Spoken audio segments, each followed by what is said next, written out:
Hey, I'm Lydia Isnanto and this is Dreampreneurs Chat. It's a show where I chat with dream chasers all around the world who make their passion their paycheck, loving the risk they took and the job they do. Misty Williams spent years struggling to reclaim her health and vitality after being confronted with health issues. She founded healingrosie.com to provide women with the resources and community to successfully confront the unexpected chronic health issues. Because your body is designed to heal, and together, yes, we can.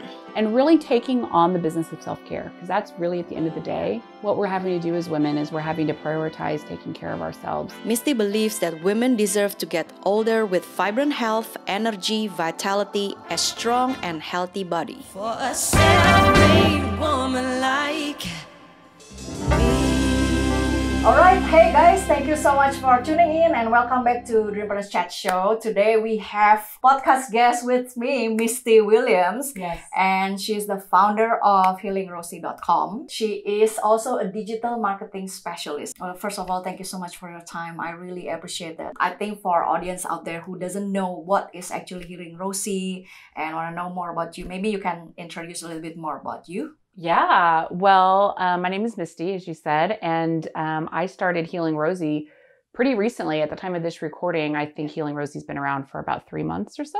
And Healing Rosie really came out of my own health journey. In 2011, I went in for a routine physical and they found a cyst on my left ovary, about the size of a cantaloupe. It was pretty large. Did surgery, removed my left ovary, removed the cyst. And it was supposed to be a 20-minute outpatient surgery. It ended up being about 2.5 hours because I was covered in endometrial tissue on the inside. Right. So after the surgery was over, they sent me home with a little sheet that said, here's everything that you could expect now that you've done this surgery. And if any of these things happen, just follow the instructions. And here's the number if you need emergency care. So I went home and everything was fine for about 24 hours. And then I started vomiting. Spent the next 6 days vomiting. I couldn't keep down food or water, couldn't get a hold of my doctor. And basically, very, very long story short, went in on Tuesday and sat down and said, I'm not leaving until I see the doctor. And the front desk called the doctor.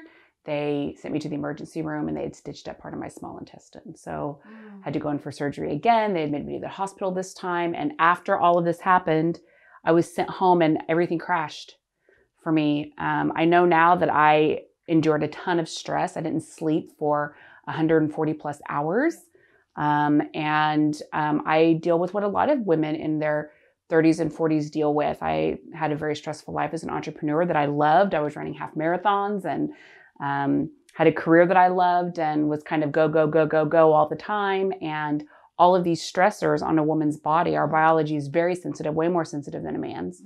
And these stressors were breaking my body down. And I had a pretty massive stress event between the surgery and then not sleeping for 6 days, the follow-up surgery and everything that it entailed. And I had trouble thinking. I couldn't process my thoughts. I was exhausted. My energy was totally crashed. So my doctors kept telling me that my labs were normal, that everything was fine. And I knew that things weren't fine. So I started looking on my own for answers. And that was in 2011. I went through 7 years of ups and downs, doctors telling me things were normal. I had a 45-pound weight gain in 3 months, which is like crazy. I was working out with the trainer, fully paleo at the time. And like, why am I gaining weight? And I'm not alone in dealing with a lot of those issues. A lot of my sisters, especially my achiever entrepreneur, take on the world sisters, are dealing with symptoms in their 30s, 40s, and 50s that our male counterparts aren't dealing with. And doctors are telling us either it's a normal part of aging or they're implying that we're making it up in our head. They're telling us our labs are normal and that everything's fine when we know intuitively inside that things are not fine. Things aren't okay in our bodies. And I'm fortunate because of what I do in my day job as the founder of Marketech Media. I work with businesses that are about at the $1 million mark and ready to scale, and they need chief marketing officer leadership to help them do that. Those are my clients. And I've worked with a lot of clients in the ancestral health / paleo space. And I was able to learn and get access to resources that really helped me reclaim my health. And so Healing Rosie is metaphorically, Rosie is Rosie the Riveter. She's the woman that called up all of the women into the factories during World War II to help with our war effort here in America. And she's become the symbol of feminism all across the country, and everyone knows who Rosie is. And that woman is me. That woman is my sisters. My aunt tells a story during World War II of getting the call to go work in the factories, and she went into the factories to work, and her husband was a fighter pilot in Germany at the time. And he sent her a letter from Germany saying, you need to stop working, you're bringing shame on the family, you know. But what he's not realizing is that my family lineage is very unconventional. In the early 30s, I think around 1934, my great-grandfather, who was an entrepreneur, he owned a furrier in downtown Columbus, Ohio. My great-grandfather died of double pneumonia. He had 6 children. He left my great-grandmother, Tina Mae, as a single mom. And back in those days, there was no such thing as a single mom. Yeah. You know, back in the 30s, if a woman wasn't working and able to provide, or women didn't work, therefore they were unable to provide, they orphaned all the kids. So after her husband died, Tina had members of the community coming up to her saying, I'll take Martha, I'll take Nancy, I'll take Carl, you know. And she was like, this can't be, I just lost my husband, I'm not going to lose my family too. So she went to the man who had been helping run the family business and asked him to stay on. And in 1934, headed headlong into the Great Depression, unbeknownst to her at the time, she took over the family business in a very male-dominated space, which they were all male-dominated, but furriers were especially male-dominated. She raised 6 kids as a single mom during a time when there was no such thing as the single mother period, let alone of 6 children, you know? Yeah, so my aunt went to work in the factories because her mother was an entrepreneur and worked and provided for the entire family, you know? So I have this beautiful family story of women who have been empowered before women's empowerment was really a thing, you know? But even still, coming from that history, I'm really proud of that. And that is part of what is also breaking me down as a woman. So I feel for my sisters who are in the same predicament. You know, we live in a time when as women, we're able to like conquer the world, you know, whatever, if we can dream it, we can be it and do it. And we want to be it and do it, except what we're also not taught as women is how to take care of ourselves. And men are actually a lot better at this than women are. So women are the caretakers of the world. They're entering these roles as provider. They don't know how to take care of themselves. Many women struggle with prioritizing their own self-care, and our bodies just are crumbling. So yeah, that's really what Healing Rosie is all about. It's like, let's create a community for these women to come together and get supported, get access to a lot of doctors and practitioners who really know how to help women heal, and then let's support each other. So it's been an amazing journey so far, and I love it. And I have big dreams for what we can do in this space collectively as women. And this month we're launching Rosie Radio, which is our podcast. And I'm super excited about that. I'm super excited about having this conversation from a different point of view, because even the health conversation, very male dominated. You know, a lot of the things that we talk about in the ancestral health space, we talk about it from the perspective of what's really working well for men. In all of our health studies are done primarily with men as the participants, because you can get more consistent data with a control group of men. When you try to use women in the same way, the data is all over the place because our biology is so much more sensitive. So doing studies with women is much more challenging. And so what happens a lot of times is they're just not done, and we're just left to struggle, you know? So I love this space, and it's changed my life. I've been able to reclaim so much of my life because of what I've learned. And I want that for my sisters too. So yeah. I mean, it's interesting because like back to your first journey when you met the doctor, is that a male doctor or is a woman doctor? No, early in my journey, my doctor, the GYN that did surgery was a woman. And the doctor that was my primary care nurse practitioner was a woman. And then the first endocrinologists that I spoke with were all women. None of them helped me. The GYN, after the surgery and everything was over, the dust was settling, and I had gone through my 6 days without sleep. My whole body was just crashed, you know. I remember sitting in her office. She told me that I had endometriosis. They spent 2 hours removing endometrial tissue from my entire abdomen, which is very common with endometriosis. And I asked her, I was like, okay, well, you've diagnosed me with this disease. The achiever in me is like, I mean, I already eat healthy in my mind. I ate healthy, and I was running half marathons and doing all these things. It's like, just tell me what else to do and I'll do it. And her response was, we don't really know what caused endometriosis. You can Google it. Yeah, that's right. Yeah.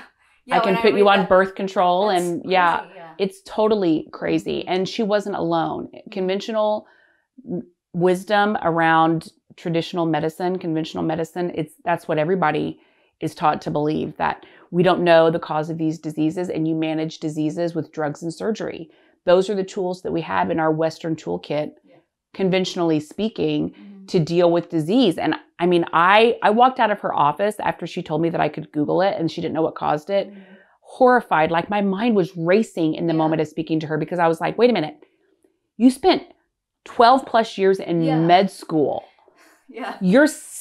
Your specialism is women's health. That's what I'm thinking as well. Yeah. Like, how do you not know anything about what causes endometrial? You don't have not anything. Like, it was astonishing. I was stunned. Yeah, and how she can diagnose you with... Well, she said I can put you on birth control and we can do surgery again. So those were her tools. Birth control, surgery. Those are the two things that she could do. And I felt like I'd been hacked. Walking out of her office, I was like, I walked in, I had a cyst. It's like, oh, surgery, money. We'll do the surgery, and that's it. I was an opportunity for revenue. I wasn't a human being, because there was no real knowledge of what was happening in my body or how I could heal. Yeah. And I went back to my primary care doctor, and I just was pleading with her because I had all these symptoms I had never had before.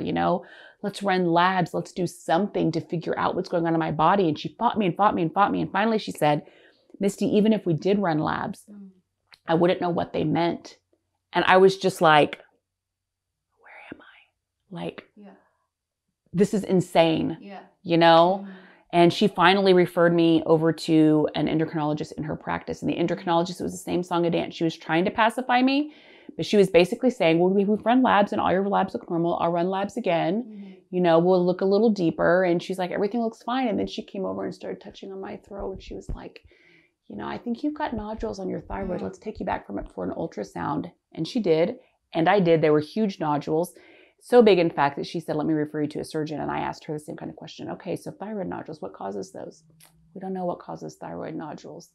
It was just like one thing after another, where I just was inside. I have alarm bells going off like Big Ben. I am not safe. Get me out of here. These people don't really care, So she referred me to a surgeon. Of course, I'm like, no one's touching me with a knife ever. And I just went on my own after that looking. And I eventually found the first doctor that I found was a neurosurgeon in Nashville, a man. And he taught me a lot about ancestral health and how the body works. I learned how hormones are made in the body, how our thyroid is connected to all of our hormone production, how stress breaks us down. I learned a lot of the fundamentals from that first doctor. And in fact, we got to be so close that I helped him launch his entire community. He was the opening keynote for the first Paleo FX.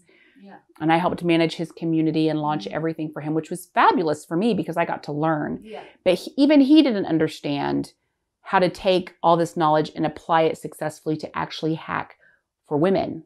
Like he didn't know how to drill into it and figure out how to get things turned around for women. So I did learn a lot from him, and it gave me a good foundation. But it was years of just struggle. I went to doctor after doctor after doctor. Finally, I was able to get a doctor who would run the labs, but he wouldn't treat. Even though he was a functional medicine integrated health doctor, he wouldn't treat anything.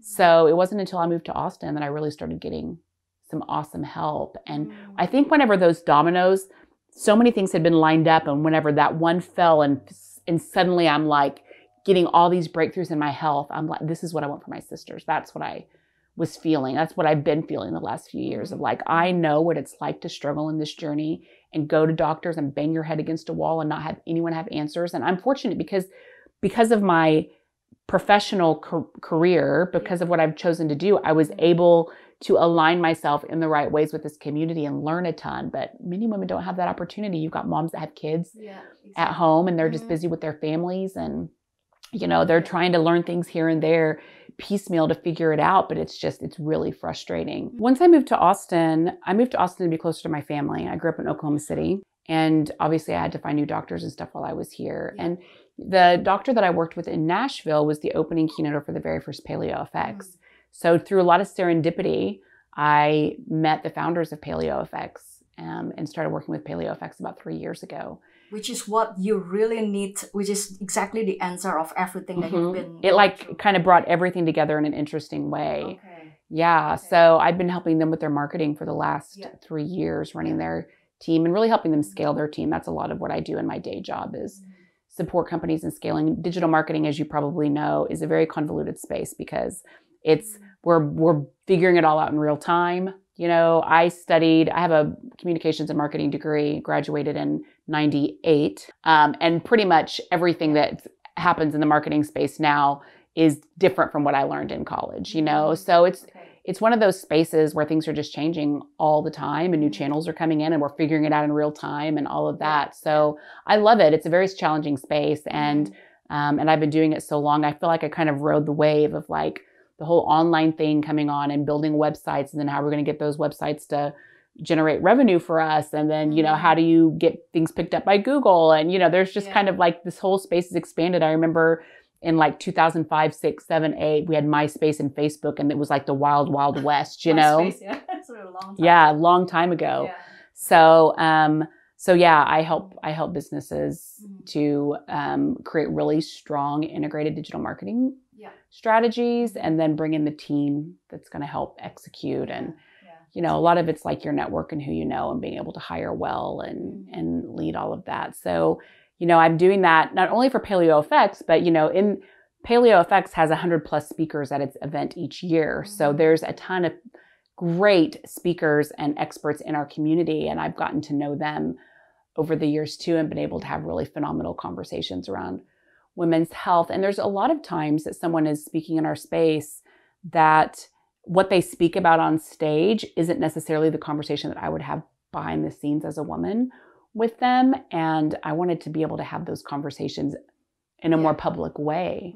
You know, just earlier today, I was speaking with Dr. David Jockers, who has an online summit starting next week on intermittent fasting. So, you know, all of the questions come from my community and it's all from a woman's point of view. Like, you know, all the questions are relating this back to a woman's experience. We were asking about, you know, if you're trying to get pregnant, if you've had a baby and you're breastfeeding and, you know, my hormones crashed and I had these thyroid issues and it didn't work for me like they said it was going to work.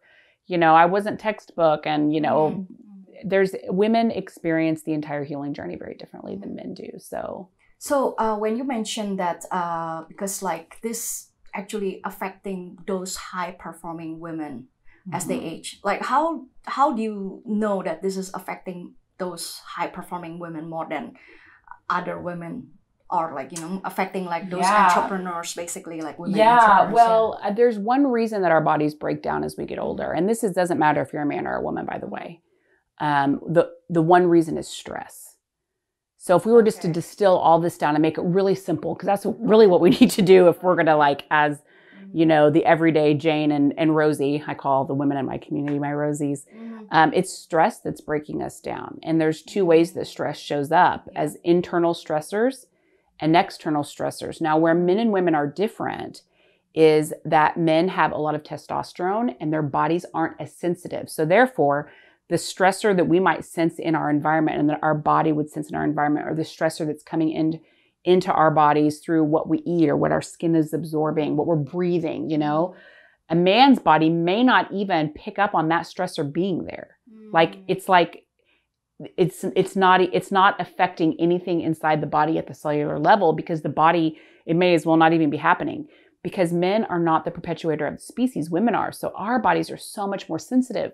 So it's kind of like animals and their sense of smell, you know, a dog can smell 250 times more, you know, than a human can. And it's just there's the sensitivity of all those olfactory senses in an animal. So women are similar in that way that our bodies are just really, really sensitive. So we have internal stressors. Internal stressors would be viruses.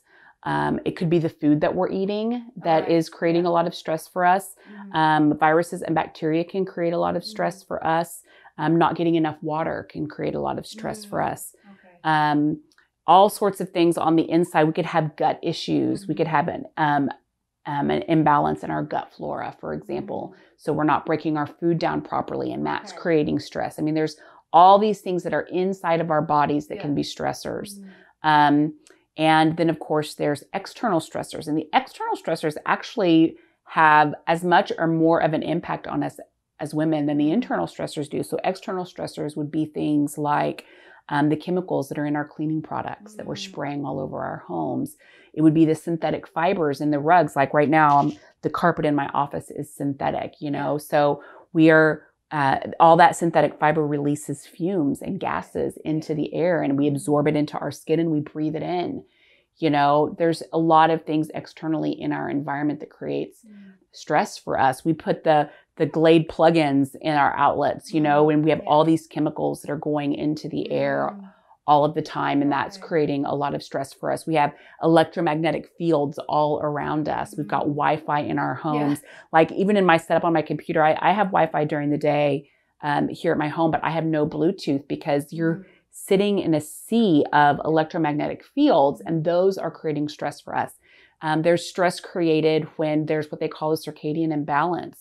Our bodies at the cellular level are wired to respond to light cycles. So during the day, our sympathetic nervous system is stimulated because it's light outside, right? At night, our parasympathetic nervous system is stimulated. Our parasympathetic is what's responsible for rest, repair, restore, rejuvenate, you know, all of those things that happen for our body to recover at night. Well, when we're exposed to blue light after dark, none of the organs in our body get the message that it's nighttime. Everything needs to go into restore mode, you know? So we stay in this hyper stimulated state way into the evening, and that really affects us at a hormonal level. So all these things they're disruptors essentially, and our bodies get really disrupted. So stress is what's breaking us down. There's two kinds of stress, internal and external stress. When these stressors hit our body, they cause different genes to express. So there's a whole other side of the health conversation related to your genetics, right? So how we have 23andMe and Ancestry.com and all these companies right now that are like, you know, find out your ancestry. And we can tell if we take 23andMe data and run it through a couple of different platforms, we can see what all of our genetic SNPs actually are. And just because you have a gene doesn't mean it's expressing. It just means it's there, right? But what turns that gene on? So we hear a lot about the BRCA gene, you know, for breast cancer. Angelina Jolie really has brought in a lot of attention in our culture to that BRCA gene because she has it, right? So just because you have the gene doesn't mean it's turned on. So it doesn't mean that you'll get breast cancer just because you have the gene. However, what turns the gene on? All the environmental stuff.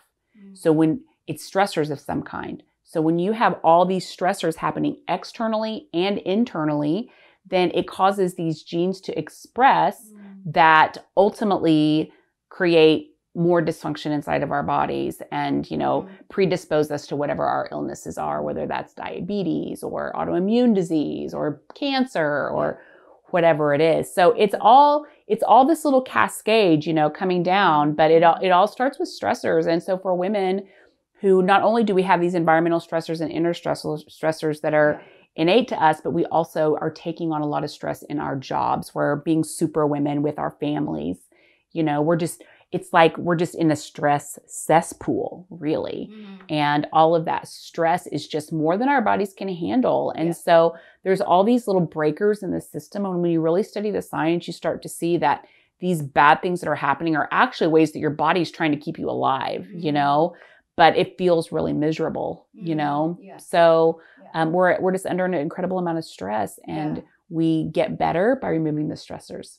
I believe that because my channel is for all the, mainly for women entrepreneurs, like dreampreneurs out there who juggling with a lot of things, multitasking with a lot of things. So what kind of, advice for them to find self-care that they can, starting from now, they can be more aware of that self-care so that they can avoid anything more complication in the future, and they can age.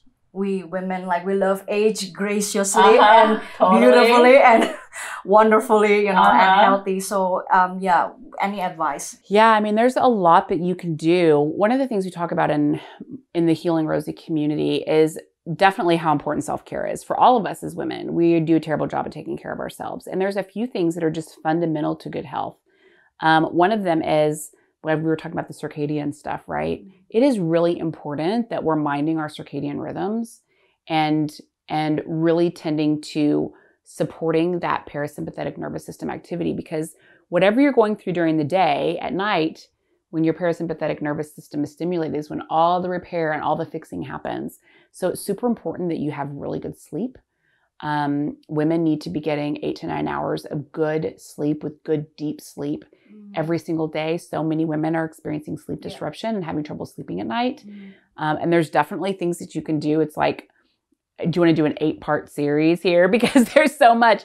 But if you come to the on Facebook, just look for Healing Rosie and you can join the community and really learn a lot more of this stuff. But it's super important that you're sleeping at night. It's really important that you're being mindful of blue light after dark. So one of the things that I do, and I've been doing very religiously since 2012, is as soon as the sun goes down, I put on amber glasses. Now, back in the day, the amber glasses that I put on looked like safety goggles. I had a friend call them birth control because they were so terrible looking. But now you can get amber glasses. Sometimes they're called blue blockers. You can get them on Amazon for $10, $12. They're not expensive at all. But what they do is they filter out the blue light. So there are nerves inside of your eye that are communicating to your brain and telling your brain that it's daylight. So if those nerves pick up on that blue light and tell your brain, hey, blue light sense, your brain stays in that sympathetic state. So just something as simple as putting on those amber glasses really helps your brain downshift from that sympathetic nervous system activity down into your parasympathetic nervous system, which is super, super important. You know, I have in various bulbs, in various lamps in my house, I have amber bulbs so that we've got healthier light. Actually in the house, my bedroom has amber bulbs in it too, so that we can still have light after dark, but it doesn't need to be blue light, which is so damaging, you know. Hydration is super important. A lot of women are experiencing severe fatigue. Tons of my girlfriends are dealing with fatigue as they get older. And one of the number one things that you can do to support yourself and support your adrenals is wake up in the morning and you have 8 to 16 ounces of water with maybe a pinch of sea salt in it. That really helps to support your adrenals. Getting to bed by 11 o'clock at the latest is hugely important. Your body actually makes hormones between 11 p.m. and 1 a.m. So if you're like me, don't do what I did. From 18 until 35 years old, I didn't go to bed before 2 a.m. Like ever. I was 9 p.m. hit and I got a second wind and I was up for 5 hours, you know. That was just my life and I loved it. And I felt like I did some of my most productive work, you know, during that window of time. But I was actually just crushing myself. I was burning out my adrenals big time by living my life that way. And I was also taking a situation where I've already predisposed to endometriosis. That time when my body can make my hormones, I was awake. So there was no making of the hormones. And so I year upon year upon year of that just really crushed me, shut me down. So hydration is really important. Minding your circadian biology is really important. Getting good sleep is super important. And when you start noticing the flabby, foggy, and fatigued, those are the main symptoms, right? I'm feeling it's harder for me to lose weight. Feeling really exhausted all of the time. My brain isn't working like it used to. These are all symptoms that are tied to our hormones, but our hormones are not the root cause. All the other things are the root cause that eventually trickle down and are expressed through all of our hormones. So when flabby, foggy, and fatigue hit, you know, our hormone production is tanked and we have all these other issues. We have to look at things like, what does our gut health look like? And that's really where all disease starts. And that's a really sciencey conversation that's probably beyond the scope of what we can really get into here. But when you're getting to the point where you can't lose weight like you used to, your brain's not working like it used to, you're feeling exhausted all the time, the place to start is with gut health. There's a doctor in our community that I love who's written a book called Healthy Gut, Healthy You. Dr. Mark Ruscio. It's probably one of the best books on gut health that we've got. And it's excellent because as a layman, I can get this book and read and learn and kind of put myself in the driver's seat of my own self-care. But what's important to know about this is a book that practitioners buy to help them understand how best to treat their patients.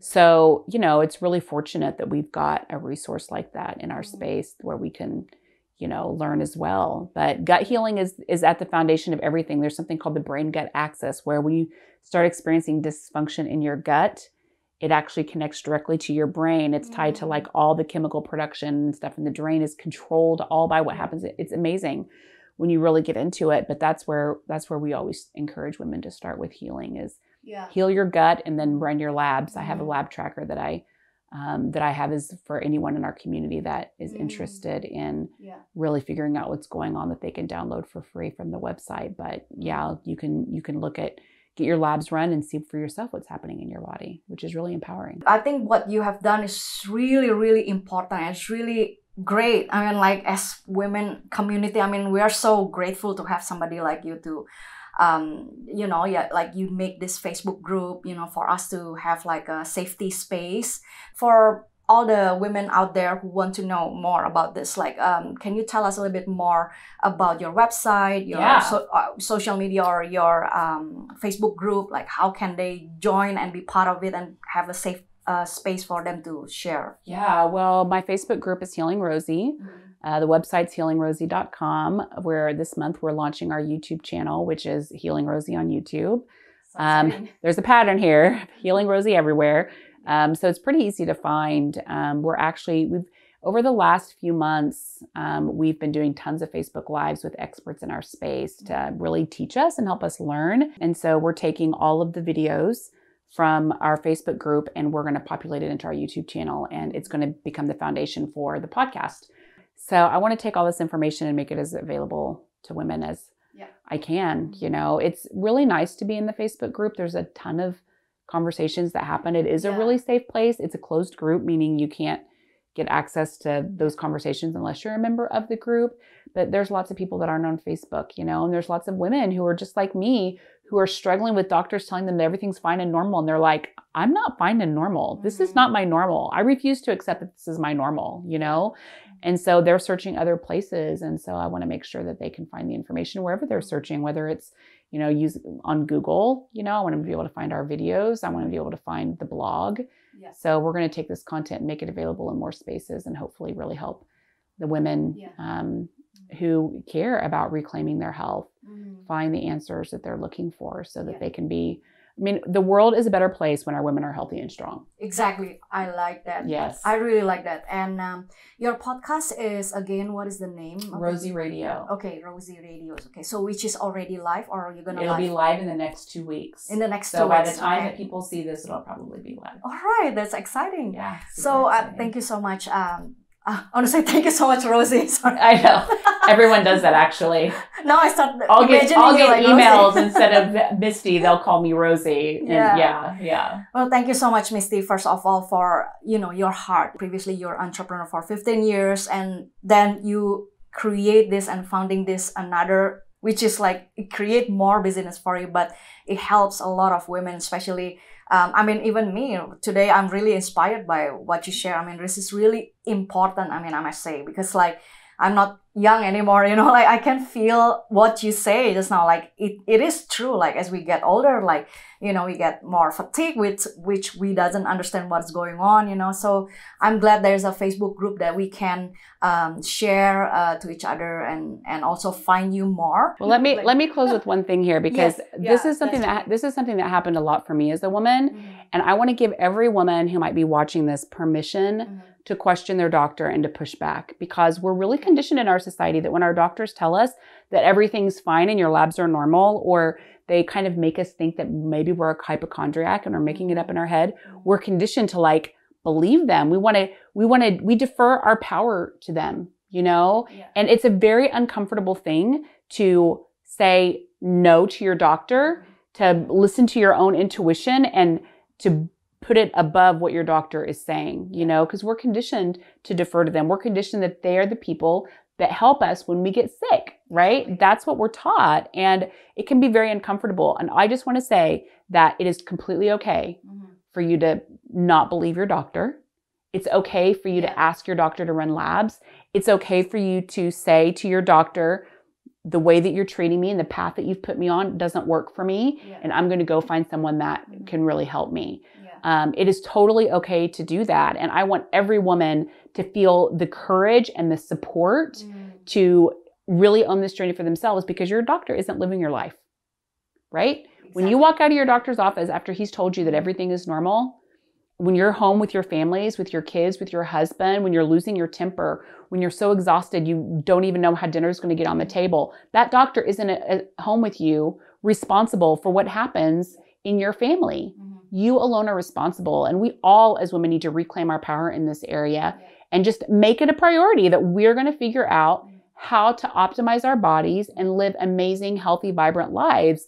It's really a shame that we get to our 30s and 40s, which is a time in many ways as a woman when we are our most powerful. Exactly. But yet our bodies feel like we've been dragged behind a Mack truck and society tells us that everything is fine. This is just a normal part of aging, or you're making it up in your head, or whatever the stories are, you know? Yeah. You don't have to buy that. You don't have to believe it. And really taking on the business of self-care, because that's really at the end of the day, what we're having to do as women is we're having to prioritize taking care of ourselves in a way that maybe our mothers didn't take care of themselves. You know, it's really, really important. And you can have the kind of vibrant life that you've envisioned if you will reclaim your power in this area, for sure. This is a very, very good conclusions. And so for dreampreneurs out there, don't forget to take care of yourself. Like what Misty said, is really, really good and it's really important. And have a really good sleep. Turn off your phone, your emails, especially for all those entrepreneurs out there. I know how does it works in your brain. You know, you can just keep working at night.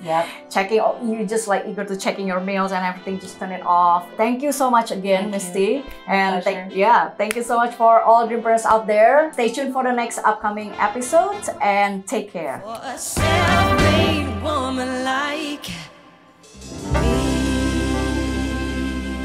This podcast is available on iTunes and other major podcast platforms. If you like this show, please subscribe and give your rating and review on iTunes. That means a lot to help the show keep going. You can also watch the video podcast series at youtube.com/Lydia Isnanto. See you on the next brand new chat. Until then, remember to share your story with someone, because you never know how one sentence of your life story could inspire others to rewrite their own.